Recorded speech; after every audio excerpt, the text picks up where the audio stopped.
kind of want to move this closer. I'm gonna move you a little closer. Hi, isn't that nice? Look at us, besties. Bestie. Okay, there we go. You notice anything different about me today? I put on powder. Hi, my name is Dami. I'm a writer, and today I'm going to be talking a little bit just more like reflections, I guess. Willow! You better not be eating her stuff. That's not your food. That's Laura's food. Whatever. Anyway, I feel like I'm a little bit dark, actually. I'm a little bit dark. I'm gonna fix the lighting some. That's okay. Tell me what you prefer. Do you prefer this lighting system or do you like the other one? I felt like the other one was like maybe a little bit too dark. Today I'm gonna be talking a little bit about just more reflections with writing, kind of just where I'm at in the process of different projects and things I've learned with revisions as I've worked on revisions for The Sun Has a Shadow. This is like my third time starting this video because I got like so distracted and decided I didn't want to talk about something else and I had to make a post-it note for it. Anyway, I went through 3 rounds of revisions with my agent. I am hoping that this is the last round of revisions with my agent because I don't want to look at this book again. I say that, but I really do love this project. I love this story. It's super close and dear to my heart. My other book, Children with Gifts, that is slated to release next year. I already have a publishing deal with that. I likely will not be getting developmental edits though from my publisher until closer to the end of the year. So I wanted to kind of take this time to talk a little bit about just things I've learned with this revision process. 2 weeks ago, actually, I talked with Lauren Davila. She's the acquisitions editor who'll be working on Children with Gifts with Inked and Gray Publishing. I took this phone call actually at my parents' house. My parents live like 30 minutes away from me. I came over to just visit, just took the phone call upstairs in my old bedroom. My desk, like where I used to do homework, was there, and it was kind of surreal taking a call from my publisher at like the desk I used to like write at when I was 16, 17, 18 years old. So this is kind of where I started writing for the very first time, where I wrote 500,000 words of fan fiction instead of studying for school. It was in this room at this table. So that's enough sappiness. Let's move on. Some reflections, just things I have learned about writing through this revision process with an agent. Some of these are going to sound super obvious. I'll say them out loud and you'll be like, are you an idiot? And you call yourself a writer?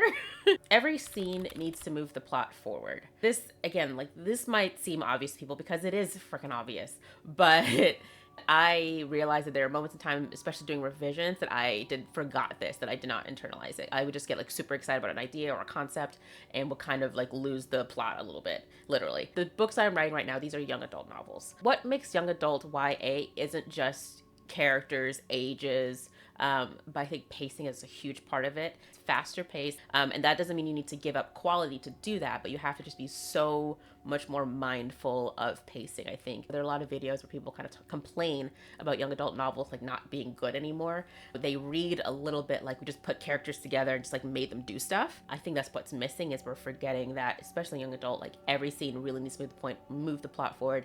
It's not good enough for your book to just like thrive off of vibes. I heard this somewhere else first. This is not an original quote, but a lot of young adult nowadays kind of reads like people did not have their fan fiction era. Like the reason we had tropes was because of fan fiction. Like that's where tropes came from, because we already knew the characters. The character development's already happened. Like, yes, you might develop characters a little bit differently like in your fan fiction, but the characters are already there. We know what they do, we know what they're like, so you don't have to work on that at all. Like really in fan fiction, we go in with this understood group knowledge when we're reading a fan fiction. What your job is to basically have them playing in different sandboxes. Original fiction can't work like that because you need to do the character development and you need to build them up, and I need to see that happen, and you need to build the sandbox. You can't just do one or the other, and sometimes it feels like authors are imagining characters that already existed in their heads, slapping new names on them, and then making them play in a new sandbox. I'm like, well, that's just fan fiction, and there's nothing wrong with fan fiction. I love fan fiction. I still read fan fiction. I've read like fan fiction that's like written better than like books that I write, in my opinion. Fan fiction, it doesn't mean badly written. Fan fiction means half of the work's already been done. Anyway, that was a bit of a tangent. So every scene needs to move the plot forward. Where I found myself kind of struggling at this was what I call, I think there's an actual name for this sort of like, I don't think trope, is more of like a setting, but like tavern scenes. And I call them tavern scenes because the characters are sitting down in a tavern, so there's physically no movement happening. Like they're not moving to another location, they're not going to do a thing, they're not going to accomplish a task, they're just sitting down talking. And so there is no movement. It doesn't have to be in a tavern. It can be like in someone's bedroom, in like a classroom, or that sort of thing. But somehow that scene needs to move the plot forward, right? And that can happen in terms of like, are they talking about the plan? Are they trying to figure stuff out? That's very clear. Like, yes, it's moving the plot forward. But I personally really love tavern scenes. And there's such a great way to delve into character development. How is the character that we're, like, if you're in a point of view or a narrator, like, how is that character taking in the world around him? How is he perceiving others? Does he worry about how others are perceiving him? What sort of assumptions is he making? But it can really feel like the plot's just like very stagnant. I'm writing young adult, and so I have to be more mindful of that. How do I have my tavern scenes move the plot forward? And I realized during revisions that I had quite a few tavern scenes, and they didn't all take place in a tavern. I'm just calling them that because I think that's a good like name for it. And so I had to consolidate. Like some conversations, they were just like happening too many times. So I just had to consolidate. What is the purpose of this tavern scene? I know you like it, Dami, but like, why is it here? What did you want? What was your intention? What did you want the reader to know? What did you want the reader to understand? Why is it in here? If it was just for a character reason, can we include that in another tavern scene where the plot is moving forward? I think if you're just including it there because you like the vibes, it's not a good reason to keep it in the book. It was easy for me to like lose sight of the purpose of what I was doing in the middle of revisions. Like when I'm drafting, at the forefront of my mind is like moving the plot along. Am I hitting points that I want to hit? But then sometimes with revisions, it's just easy to get lost in the sauce a little bit and almost forget like why you're doing what you're doing. Another thing that I kind of learned, I think there's no such thing as natural dialogue in fiction. Even if I read like my bestest, favoriteest book ever, if I go back and read the dialogue, ain't nobody talk this way. Like, like nobody talks the way that they do in dialogue. And that's okay. But I think when I was in revisions, I almost forgot that dialogue has to serve a purpose, which is like characterization, voice, delivering information. There's a lot going on when we're writing dialogue. And I like dialogue. Dialogue is actually my favorite part of writing. And the thing is, I also know I'm pretty, and why am I always like this? I don't want to toot my own horn. It's okay to toot your own horn, Dami. If you're good at something, you can just say so. I'm good at descriptions. I know I am. I'm good at descriptions. That doesn't mean I like it. I don't write banter all day long. I'm basic like that. Anyway, no, dialogue is like never natural. If you go back and read your favoriteest, bestest, bookest ever, that's not how people talk. We can't include the way people literally talk in a book. It would be nonsense. And I forgot that somehow during revisions. I think there's something about like going deep into revisions where you really just you get lost in the sauce. For example, people like pause a lot in conversations. I would like include so many ellipses like in the dialogue to try and like emulate those pauses. But then it gets distracting and it brings people out.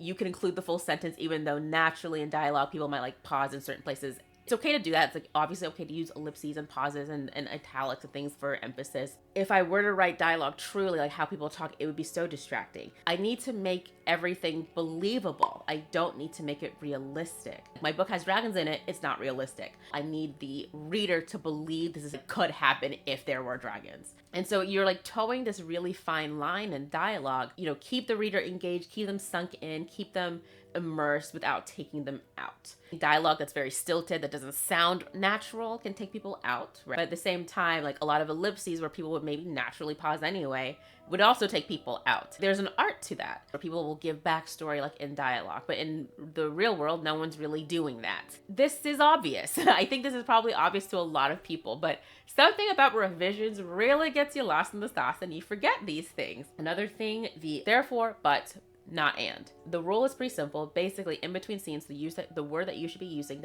to lead from one scene to the next is either but or therefore. If and goes in between your scenes, that's boring. That's like a grocery list. I need to go buy sugar and beans and plants. What's better, what really not only moves the plot forward but keeps the reader engaged, is if the word that fits in between is either therefore or but. Scene 1 happens, therefore they need to do this. That ensures and reminds you that the plot is moving in a certain direction. We're not just like throwing things together. Like this happens and then this happens and then this happens and then this happens. And you're like, okay, the word that can fit there is therefore or but. That's helpful. You have a story where scenes are reacting to each other as opposed to scenes just existing. That was helpful for me when I got a little bit lost in the sauce with revisions, and especially for me, again, I struggled with pacing. It was the very beginning because I was struggling with a lot of like how to present information without info dumping. But then it really stretched things along. So I really had to decide what had to go, what could be moved around. But that was really helpful for the very beginning, because then I could ensure, okay, well, is my plot moving forward in this way? Which scenes have an and in between them, and which scenes have a therefore, and which scenes have a but in between them. And if the scene had an and, then that was an indication to me to move things around, or did I not explain something, or was it not clear? That was something that my agent sent to me. I thought it was helpful. I think I've heard of it before, so I suspect lots of people have probably heard of it as well. I will link the article that my agent sent me down below so that you can take a look at it too. Another kind of thing that I learned or came to realize, again, show and tell really do have their time and place. Time and place. And you did it at my birthday dinner. If all or nothing is your cognitive distortion of choice, let me know in the comments. Hey, but anyway, I'm an all or nothing girly. Go big or go home. I'm an underwriter as well. My very first draft is usually 40,000 words fewer than the final draft will be. And then the drafts explode over time, and I'm usually a little bit over. And so then I start tightening again. So that's kind of like my process.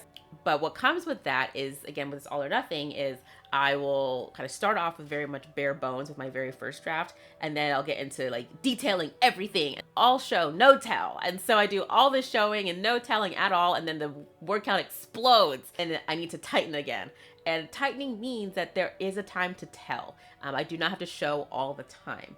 And I have to really think about when is appropriate to tell. And frankly, I don't think this is something I'm really great at. Part of the reason why I feel that I did need all 3 rounds of revisions as opposed to like just 2, like a developmental and a light edit, was because she said, show a little bit more. I want to see more. And I was like, bet. And so I showed so much. And she was like, this is incredible. Can we tell a little bit? And I was like, what do you mean? I did such a great job showing though. And it was time to like tighten things up. Like, for example, draft that my agent kind of had to work with at the very beginning of our like working relationship there was an epilogue, and the epilogue was like 3 or 4 pages, which is I think appropriate for an epilogue. But she was like, I love the epilogue, but I think we should actually expand that like final image a little bit more. And I was like, say less. And I gave her an epilogue that was 4,500 words. And she was like, very nice. You did a great job with so much showing. I'm so proud of you. And I was like, thanks, Mom. And then she was like, could we tighten it like a little bit? Because the epilogue is somehow longer than some of your chapters. And I was like, that's a good point. And so I did try and tighten it. However, I'd included so much stuff that I really enjoyed, and I thought that like it really helped bridging the gap between book 1 into book 2, like getting people excited for it. And I realized that, why am I calling this an epilogue now though? Like, this is just chapter 35. Like, this is the last chapter, and we can call it that. That's fine. That was the thing. So from draft 1, the word count was actually okay. I just need to maybe add a little bit, like rearrange some stuff, tighten a little bit, and some showing in some places. But then I like ballooned it until I think I added somewhere between like 7,000 to 8,000 words. And she was like, very cool. And so just a reminder to myself, like, show and tell has its time and place. And I do still struggle with this, and I will get better at it. Another thing, and this is going to get a little bit even like personal, like an open conversation about agency and character. General advice that's given. It's okay if things happen to your characters, right? Like, obviously for a lot of inciting incidents, that's how it works, right? Something happens to my characters and they react in a sort of way. And so that gets the ball rolling in a story. But I remember when I was querying, and a lot of feedback I got back was, I can't connect with the main character. I don't like how passive the character is. And keep in mind when you're querying, the agents are only really getting the first like couple pages or maybe chapters. I think the most people will ask for is like 4 chapters. I think that's like the most. And so this is being judged off of somewhere between like the first 5 pages to like 2 or 3 chapters. Like, I don't like how passive your character is. And I remember being like I like really freaked out. I was like, am I writing in like very passive voice? And I went back. I was like, I don't think this writing is passive. And I talked to my my mentor, my writing mentor, and I sent her some pages. And I was like, is this passive? Like, I was like freaking out. It's not. It was that like they like felt like my character was kind of passive. And then on Twitter, someone like tweeted this. One common thread is agents passing on our work, citing a disconnect with our characters, voices, and our story as a whole. Connecting, understanding, and relating to a culture outside of your own is never easy, not in real life and not in the stories we read either. But it's my deepest hope that agents will look past the cultural differences and give BIPOC stories a fair shot. Diversity in writing isn't just the characters are part of the LGBTQ plus community, or the characters are people of color. Diversity in storytellings is also in voice. That's where a lot of the diversity is happening. So I'm a person of color, obviously. I'm a first generation immigrant.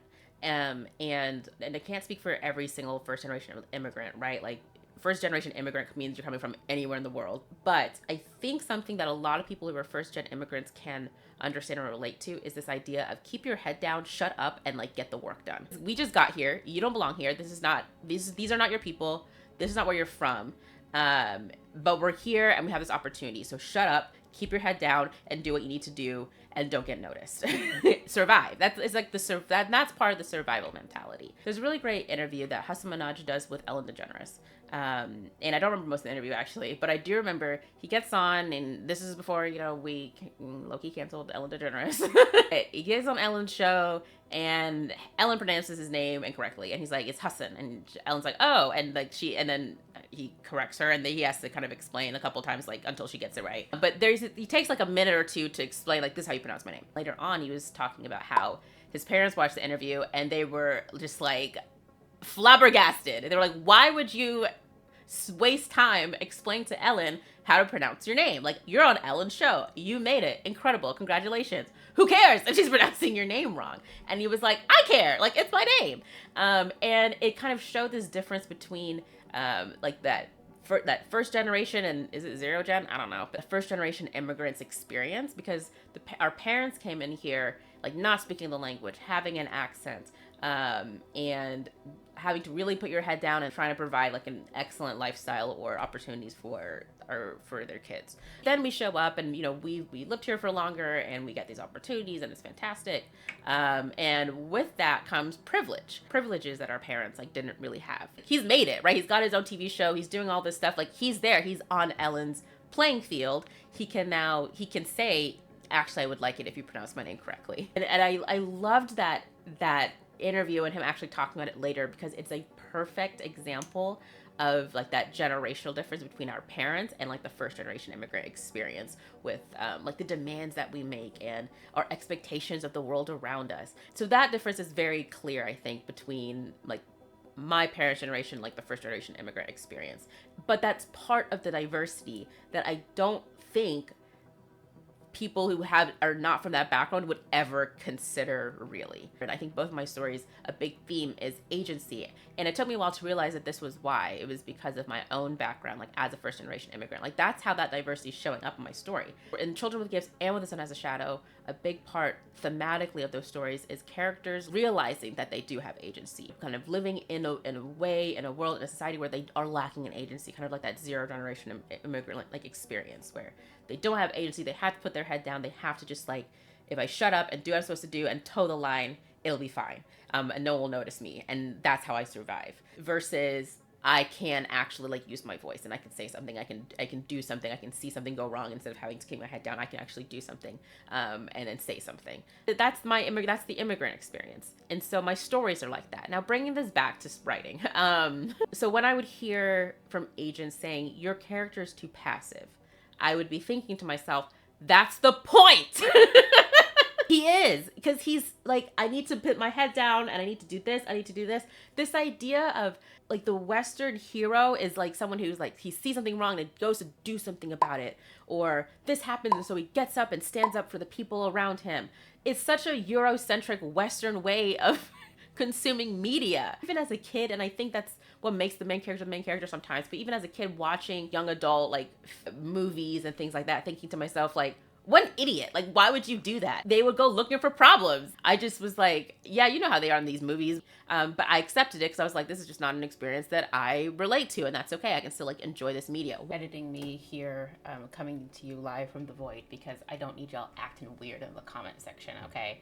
I'm not saying I am anti-agency characters, okay? I've cosplayed as Captain America, and I've cosplayed as Hermione, okay? We love agency, okay? That's not the point. The idea of, like aspiring to be like Captain America or Hermione or all these other protagonists, right? Like this aspiration to be like the hero, right? That was not aspirational to me. Someone else could be the hero. Let me just like get through my day. Did not ever want to be the hero. That's why my characters don't want to be the hero either, okay? I'm not ever self-inserting myself like into characters and wanting to be the hero. That was not what cosplaying was about for me. It was more about like enjoying the universe and thinking the characters were cool. Like I did not see myself on the screen. That's my point. I did not see myself on the screen, and it was not aspirational to me. Querying would confuse me so much because I'm like, that's the whole point. Like he's passive because that's how he survives. And for a lot of people, like a lot of marginalized or a lot of marginalized communities, survival is, that's what survival looks like. And so a lot of times in like the stories I write, they're almost forced to do something. And in being forced, they realize that they can. And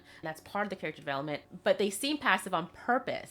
My characters don't want to do this. He does not want to go on this adventure. I'm going on an adventure! Like, there is no desire to go on this adventure. He will do anything. My characters don't want to be here.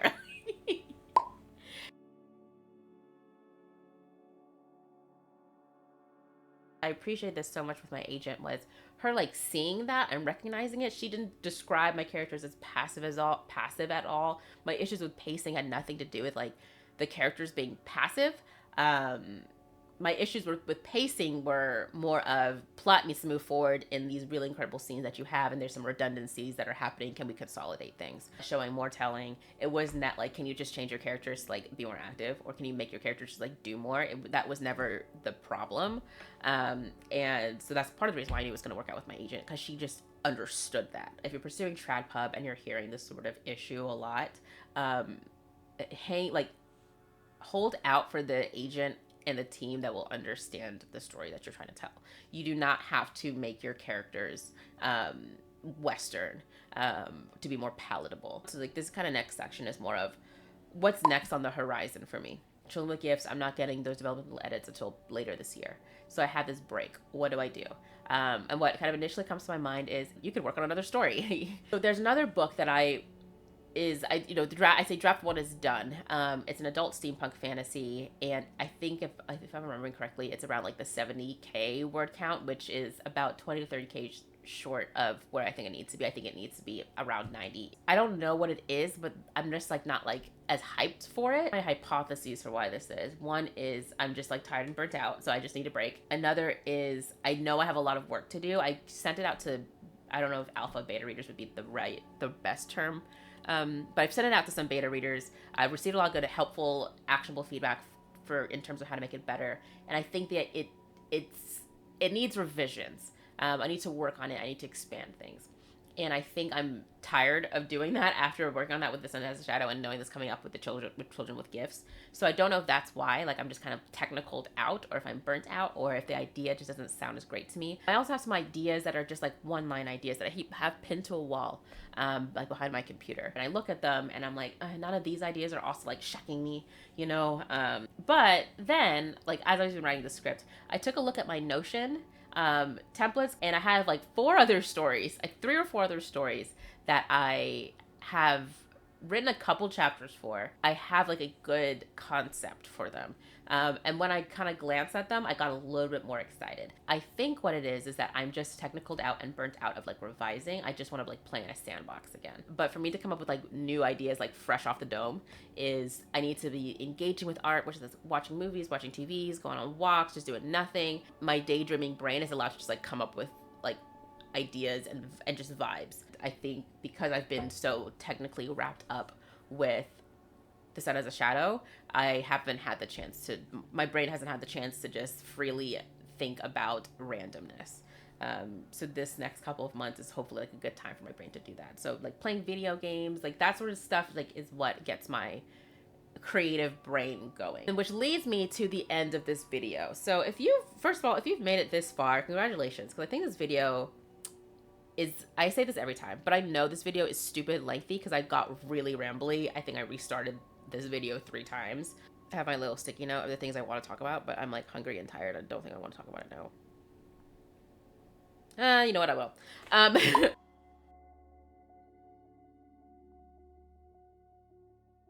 If you made it this far, thank you for watching. I've lost steam. Thank you so much for watching. I hope today's video was mildly interesting, or at least entertaining. Don't forget to like, comment, subscribe, all that jazz, and I will see you in the next one.